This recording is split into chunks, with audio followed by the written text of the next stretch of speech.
Make in India के नाम पर हम सिर्फ असेंबली कर रहे हैं, असली मैन्युफैक्चरिंग नहीं।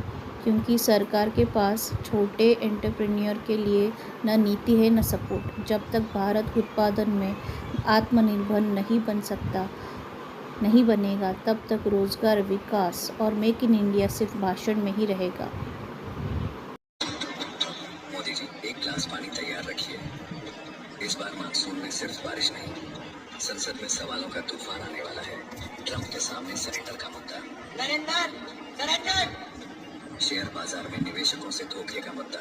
गेम जो चल रहा है, इसमें अंत में हिंदुस्तान का जो रिटेल इन्वेस्टर है वो मार गए। रिटेल इन्वेस्टर के लिए खतरनाक है, वो चोट लगेगी, पक्का लगेगी। मैं आपको बता रहा हूँ। महाराष्ट्र में इलेक्शन चोरी का मुद्दा। हर स्टेट में, हर ऑपोजिशन के स्टेट में और महाराष्ट्र में black and white voter list पे सवाल उठे हैं। तो पूरा ऑपोजिशन सिर्फ मिलकर ये कह रहा है कि वोटर लिस्ट पे यहाँ पे डिस्कशन हो जाए। बिहार में वोटर काटने का मुद्दा। मैं हिंदुस्तान की जनता को और बिहार की जनता को कह रहा हूँ कि महाराष्ट्र का चुनाव चोरी किया गया था, लेकिन बिहार का चुनाव चोरी करने की कोशिश की जा रही है। जाति जनगणना से आपके डर का मुद्दा।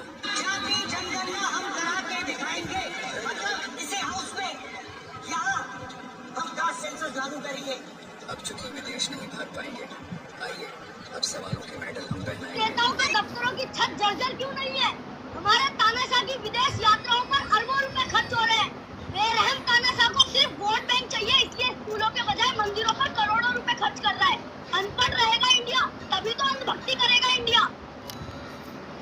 इलेक्शन कमीशन ने हमें डेटा इस प्रकार दिया, 7 फुट 200-300 किलो। अब इसमें प्रॉब्लम क्या है कि अगर हम वोटर को निकालना चाहते हैं, मान लीजिए आपका चेहरा है, आपको आइडेंटिफाई करना चाहते हैं, आपकी फोटो को हमें सारी की सारी फोटोज के साथ कंपेयर करना। हर फोटो को देख कर ये फोटो ये है, तो आप सोचिए कितना काम। अगर एड्रेस निकालना है तो आपके एड्रेस को अलग सारे के सारे एड्रेसेस से कंपेयर करना, बहुत भारी काम। इसमें 6 महीना लगा और हर कागज को हमने आइडेंटिफाई किया, कैटलॉग किया है, फोटोग्राफ निकाली है, कंपेयर की है, 6 महीने लगे। ये है चोरी। 1,250 वोट 5 तरीके से होती है। Duplicate voter, fake and invalid addresses, bulk voter in single address, single bedroom का घर है, 80 वोटर रह रहे हैं उसमें, अलग अलग नाम, अलग अलग परिवार। और जब हम वहाँ जाते हैं, when we go there we threat, हमें बताया जाता है यहाँ पे 80 लोग नहीं रहते, यहाँ पे ये लोग नहीं, कोई नहीं जानता। इनवैलिड फोटो और finally misuse of form 6। Form 6 नए वोटर्स के लिए होती है, जो 18 साल का होता है, पिछले इलेक्शन में जिसने वोट नहीं किया उसके लिए होती है। मतलब 18 से 22-23 की एज होनी चाहिए। तो इसका